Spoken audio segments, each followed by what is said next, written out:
The way we see the world, our inner map, determines whether we experience a life of abundance or a life of scarcity, regardless of our external circumstances. A priest once told me about two men he knew.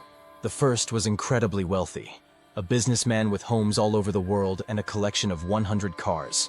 For Christmas, he couldn't think of a single thing he wanted. So in a final act of limited creativity, he bought himself another car, the 101st. Here was a man with staggering external wealth, but an inner map so poor he couldn't see beyond his next purchase. In fact, the priest said he was one of the most bored, unfulfilled people he'd ever met. So I ask again, was this man truly rich? Now consider the second man. He wasn't materially wealthy. The priest invited him to Christmas dinner. As they sat down to a beautiful meal, the man refused to eat. "I know the food is wonderful," he explained, "but I won't often have the chance to eat like this. I don't want to taste it, only to miss it later." Here we see a different kind of poverty, one born from the fear of future disappointment, a self-imposed limitation. In their own ways, both of these men were poor. Both were trapped by the limits of their inner worlds. True wealth, then, is a balance between our inner and outer worlds. If you are rich on the inside, you will find ways to manifest that richness on the outside. I know people who are rich in friendship, in laughter, in free time, but not in money. And I know people who are financially loaded, but poor in friendship, and lack the time to enjoy anything they own. Many people say, "I just want enough money so I don't have to worry." But the wealthiest people I know still worry. They just worry about different things. They worry about losing their wealth, while others worry about not having it. It's the same coin, just different sides. So if it's not just about money, what is it? True wealth is possessing things that hold deep, profound value for you. This brings us to the most important question you can ever ask yourself. What is truly important to me? As the old saying goes, some things money just can't buy. To find them, we first have to understand what's holding us back. One word that always comes up is luck. Was Steve Jobs lucky? Was Bill Gates? Of course. But my favorite definition of luck is this. Luck is where preparation meets opportunity. Thomas Jefferson famously said, "I'm a great believer in luck, and I find the harder I work, the more I have of it." We can't control when an opportunity will appear, but we can absolutely control our preparation. Even more fascinating, our ability to see opportunity is controlled by our inner map. A British psychologist wrote a book called The Luck Factor. In one experiment, he interviewed people who self-identified as either lucky or unlucky. As they walked to his office, he secretly placed a 20-pound note on the path. The result? Nearly every lucky person found the money.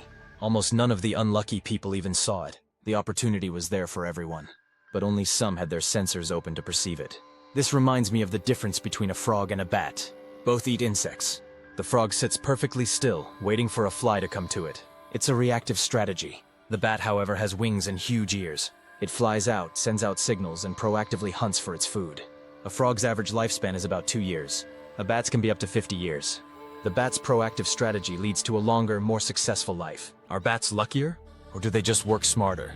Another trap on the path to wealth is the feeling of never enough. I once coached a highly successful executive who was miserable. He hated his job, but did it for the money, telling himself, "Once I make enough, then I'll start living." The problem? Enough never came. He was endlessly postponing his own life. Was he rich? Steve Jobs had a powerful method to avoid this trap. For 38 years, he looked in the mirror every morning and asked himself, "If today were the last day of my life, would I want to do what I am about to do today?" If the answer was no for too many days in a row, he knew he needed to make a change. This was how he stayed internally rich.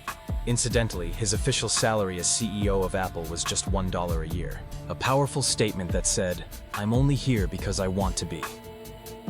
Truly wealthy people, the ones who feel a deep sense of fulfillment, share two core emotional qualities, gratitude and generosity. They feel gratitude because they recognize the role of fortune and opportunity in their lives.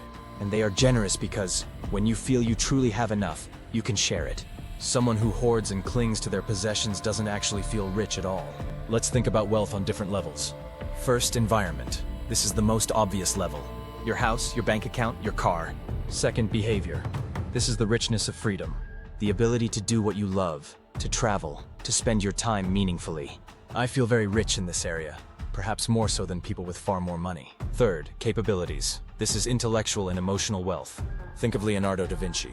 With limited physical resources, he created entire worlds with the richness of his imagination. Fourth, beliefs and identity. This is about who you believe you are. This exploration is about how to be rich, not just have riches. At our core, we are all born with infinite potential. And finally, purpose. This is the highest level. Why did Bill Gates and Warren Buffett pledge to give away most of their fortunes? Because owning it was no longer fulfilling. A new need emerged, the need to contribute. This brings us full circle back to gratitude and generosity. So let's make this personal. Take a moment to reflect. First, what are 3 things in your life you feel truly grateful for right now? It could be your health, a relationship, a skill you have, or the roof over your head. Really feel that gratitude. Second, in what areas are you generous? What do you give freely, without expecting anything in return? Your time, your knowledge, your kindness? Think of 3 examples. Your answers are the keys. They show you where you are already rich. By understanding the mindset you have in these areas, we can learn how to apply it to the areas where you feel poor. The difference almost always comes down to our inner programming, our hidden beliefs. We are often completely unaware of them. When I work with clients, their first reaction to a limiting belief is, "That's not a belief, that's reality." The first step is to realize that a belief is not reality. It's a filter that creates your reality. The moment you become aware of it, you have a choice. That awareness is the real magic. It allows you to rise above the program. Self-awareness is the first, most essential step on the path to a truly rich life, freeing you from the invisible chains that limit your greatest potential.